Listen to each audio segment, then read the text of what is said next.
The Las Vegas Raiders have officially fired special teams coordinator Tom McMahon, and this is a move that had to happen at this point. And I'm excited that the Raiders are actually finally making some changes. Tom McMahon should have probably been fired a while back, but I understand Pete Carroll doesn't want to overreact and start firing coaches 3, 4, 5 weeks into the season. Wait until at least week 9, week 10 to make that change. Tom McMahon is officially out. And one of the interesting things within this report that Ian Rappaport's putting it out there, he's saying the Raiders fired Tom McMahon, per him and Tom Pelissero.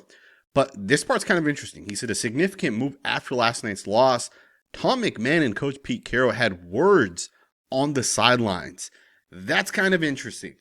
I have seen some other people kind of tweet and talk about this. Apparently, Tom McMahon and Pete Carroll exchanged some words, and some people were described it as like, it was heated between the two guys, which again, it's kind of interesting to think, but I think this was kind of overdue at this point. You've had multiple mistakes this season, and we've lost multiple games because of the special teams coach. And you can go all the way back to, week 3 when the Raiders took on the Washington Commanders. They had a massive kick return to start the game. They had a punt return for a touchdown as well. I think the following game against the Bears, we had a blocked field goal at the end of the game, which could have won us the game. But I believe we had another block in that game as well. We may have had a punt block in that game as well, which obviously gave the Bears some points. And it's just kind of happened this season, right? There's been multiple moments where it's just sloppy play, essentially, right? And with the Bears specifically, the report that kind of came out of that game was that our long snapper apparently had a tell. And look, if one special teams coach can figure out that there's a tell and the other, special teams coach kind of gets called out, that means you're a bad coach as a special teams coordinator. This guy's not running plays like in the general sense. He's not a play caller. Yes, he has to design how everyone's going to block the protections, but that's like basic stuff. And once you put it in once, it doesn't really change, right? You just got to manage it over the course of the game. And for the Raiders, we've struggled mightily this season. Like, it's been really, really, really bad with special teams. And what's crazy is we have one of the best punters in all of football, but it's getting blocked, right? I believe I believe it was against the Colts. AJ Cole got his punt blocked maybe twice, and on one of them, he even ended up getting hurt, right? And, again, it's just basic things to be able to punt the football. It's basic things to be able to block and try to kick a field goal. Those are just basic things, and the Raiders are struggling with the most basic things. Big punt returns, big kick returns. At the same time, we didn't really do a whole lot on special teams. We've had a couple of nice returns. I believe Dylan Labe or Mostert, I think one of those two guys had a couple of nice returns. I believe last week against the Jags. But really, we haven't done a whole lot on special teams. And Tom McMahon, this guy was brought in by Josh McDaniels. And I believe Josh McDaniels' first season, I believe it was 2022 when Tom McMahon came over. So he's essentially been he's been our special teams coach for a while. Obviously, Mark Davis had already kind of paid him. And I think the official report was that Mark Davis actually paid all of our coordinators. Guys like Tom McMahon, guys like Patrick Graham. He actually paid them in the first year Antonio Pierce, kind of became our head coach. So I believe that was last year at the start of 2024. A lot of these guys got contract extensions, which is also a part of why a lot of these guys kind of stayed the same when Pete Carroll got here. Right? Mark Davis did not want to have to fire all these guys and continue to pay them. And I definitely understand that from Mark Davis's perspective. But with guys like Tom McMahon, it was just time, man. It's been so bad every single game up to this point. We'll see which coach ends up taking over. But let's also be honest, changing special teams coaches, this is just one of the changes the Raiders need to make. Another one that we're going to have to make is going to be the offensive line coach. And I know for Pete Carroll, that's a tough one because it's his son. And maybe we don't do that this season. But we do also have to just kind of keep in mind, our offensive line, the actual group of guys is kind of weak. I was actually thinking about this tweet right here earlier today. And I kind of want to read this tweet to you guys. So this is actually from February 9, 2025. And I said this, and again, 8-9 months ago, long time ago, I said the Raiders need to focus on the trenches the same way the Eagles have, specifically on the offensive side. We have a solid left tackle and a very, very good center in Miller and Jackson Parrish-Johnson. We need to solidify the right tackle position and get 2 new guards. We need people movers on the inside. Again, this was a long time ago. Some people even ask questions. Josh asked, "You don't think Jordan Meredith is him?" I said Meredith is a good rotational player in case of emergency. He is also a solid backup interior offensive lineman that can play all three spots, but he is not someone I would start. Again, just kind of going back all the way to February.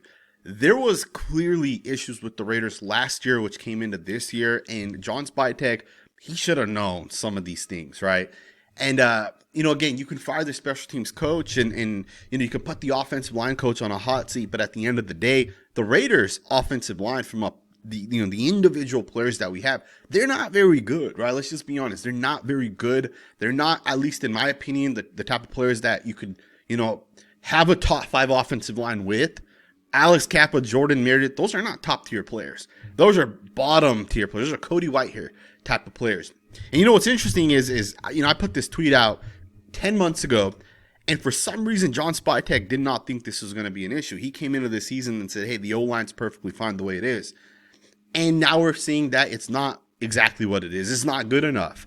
And, I bring this up because I think it's so important for the Raiders to acknowledge that the offensive line's not good and that we need to revamp it and we need to fix it. Now, I don't think we're so far away because I think Charles Grant is the future for the Raiders at right tackle. And I'm confident that Charles Grant's going to develop into a good football player. I really, really like Grant coming out of college, but we always knew there was going to be some development that he had to take. He can potentially start for the Raiders at right tackle next season. He might give up 7, 8, 9, 10 sacks. But over time, he's going to develop into a really, really, really good football player. And the reason why is because Charles Grant has great movement. He has elite movement. And if you don't have elite movement, you have no shot as an offensive tackle. Because everything else can be developed, but movement cannot be developed. You either have it, you either have elite movement, elite quickness. You can stay up with Nick Bonito, with Micah Parsons, or you can't, right?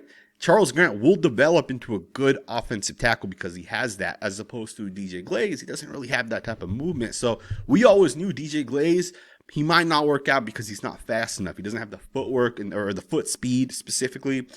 And, you can look at this offensive line and say, we have to figure this out. We have to get it fixed. And again, the offensive line coach can be on the hot seat a little bit. I don't think Pete Carroll's going to make that change. And you might not even have to until you actually get the investments in. Maybe next year you can actually put him on the hot seat. And I don't know if Pete Carroll will fire his son, to be honest with you. Maybe he would, maybe he won't, who knows. But one of the Raiders' former players, Richie Incognito, actually had a absolutely completely, just different mindset on what he thinks the Raiders' issues are. And I kind of want to read to you guys what he had to say. Because I partly agree with exactly what he's saying. Now, Richie Incognito, everybody knows, former Pro Bowl player. I think he was one of the best guards of his era. The guy was physical. He was dominant. Guy was very, very, very good. And of course, a former Raider player said that wasted opportunity for the Raiders. Defense gave them premium field position all of the first half, and they essentially scored 7 points. Ashton Jeanty was rolling early, and then they got away from it. If you're not committed to the run, play action isn't fooling anyone. You're not threatening them with the run at a shotgun. Then it screens and tight end jet sweeps like they're searching for answers. After the last drive, they finally commit to the run, move the change, and then immediately get predictable again. Nobody is playing up to standards, but this is on coaching too. Put players in position to succeed. I agree with a lot of what Richie Incognito is saying, right? 100% agree with this. There's a couple different things that he's saying that I want to talk about. So he's saying, if you're not committed to the run, play action isn't fooling anyone. And this is definitely a fact. And in this other part here too, you're not threatening them with the run at a shotgun. This entire statement right here, if you're not committed to the run, play action isn't fooling anyone, and you're not threatening them with the run out of shotgun, this is a 100% fact that is 100% an issue with the Las Vegas Raiders offense. The Raiders will play action at a shotgun, for example. And it's so obvious it's going to be a pass. No one falls for it, but the Raiders still go through the play action motion. So Geno Smith will take a snap. He'll flash the ball like this to the running back, but it's play action. No linebacker sucked in. Nobody falls for it. Everybody just tries to pass rush right away. So you're doing all this wasted movement, and then you start reading coverage. It's just wasted movement because no one's actually threatened by the Raiders run at a shotgun because teams know at a shotgun the Raiders just don't run. And if they do, a lot of it really doesn't work. The best offenses right now, statistically, they play most of their snaps not in shotgun, right? They play most of their snaps under the center. The 49ers, the Rams, some of the best teams in the NFL. The Chiefs also have a lot of stuff from under center, although the Chiefs would be the one exception to they use a lot of gun as well. But majority of other teams that use a lot of shotgun, they're generally poor offenses. Part of this also is because it's a little bit harder to run the football out of shotgun as opposed to under center. And as Richie Incognito is saying, your play action is not going to work.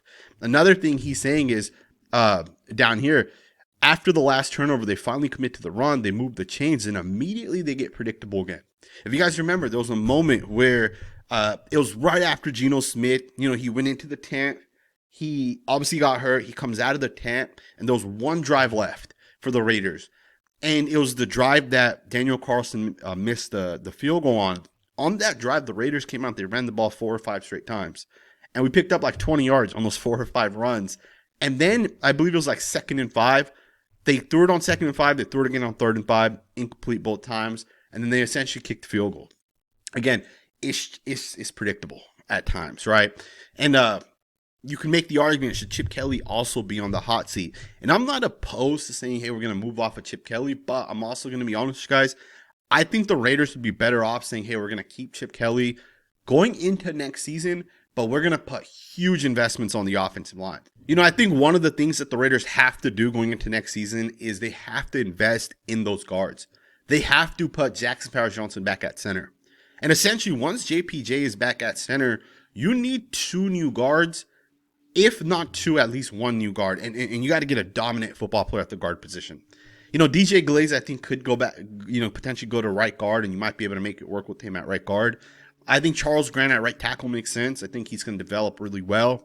But you got to go out there, and JPJ needs to go to center, and then you got to go out there and bring in a long-term solution at the left guard position. And maybe that's a rookie. Maybe that's a first-round rookie, right? And I know people are generally against taking guards in the first round, but if it's like Tyler Booker level of guard, I would consider that, right? Tyler Booker's one of the best guards already. He's literally a rookie that's played like 8 games for the Dallas Cowboys. The guy's a legit superstar guard. He's so damn good. If you're getting that caliber of player, which I don't know if that exists in this next class, maybe you can take down in the first round. Maybe not in like the top 15 picks. And if the Raiders pick in the top 15, probably don't make that decision. But the Raiders, to me, you got to get a dominant guard. And maybe that's a guy you take in the second round. But you absolutely have to revamp the offensive line. And then again, once you have a good offensive line, you can go into next season with a good offensive line. And I think Chip Kelly would be able to have success. Same with Chip Kelly. I think these guys, same with Geno Smith. I think these 2 guys could make the offense work. But, I'm not giving them too much longer. If they're not able to make it work, at that point, you got to make some changes. Let's wrap this video up. Geno Smith did say something that I 100% agree with. And it's unfortunate because Geno Smith hasn't played the cleanest football either.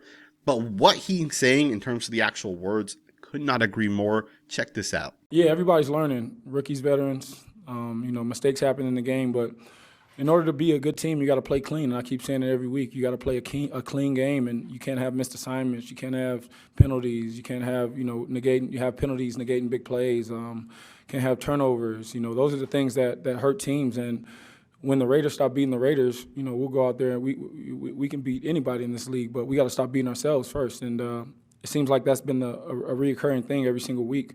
And I know it's not for a lack of effort. I know it's not for a lack of, guys wanting to do well. I think guys are just, learning as we go. I could not agree more with what Geno Smith has to say right there. First and foremost, he's saying that we can beat anybody out there if we play a clean game and we play our style of football. And I agree 100% with him. I literally do think the Raiders, maybe they're not perfect today, right? Maybe they can't consistently beat great teams. But I think if these guys just make 1 or 2 right investments, they stop beating themselves. Maybe it's coaching. Maybe it's Pete Carroll. That's the issue. But at some point, this team, I do think they can stick with or beat any team that's out there. But again, they have to play a clean game. And yesterday was a great example of this. Geno Smith has played fairly clean games for the last couple of weeks. Against Kansas City Chiefs, it was a clean game, but it wasn't a great game, right? The Chiefs obviously blew us out. Our defense could not get any stops. Geno Smith was probably way too conservative, but him being conservative, that kind of led into the bye week and even post bye week. And these last 2 games, we've had opportunities to win these games. And we've shot ourselves in the foot in both of these games, right? And Geno Smith has played pretty damn good games the past 2 weeks. I'd make the argument Geno Smith played a lot better this week and even last week. And again, if that's the quarterback we have going forward, I'm okay with that type of quarterback going into next season. So we'll see what ends up happening. Let me know what you guys think in the comments below. Thumbs up, subscribe, and I'll see you guys next time with another video.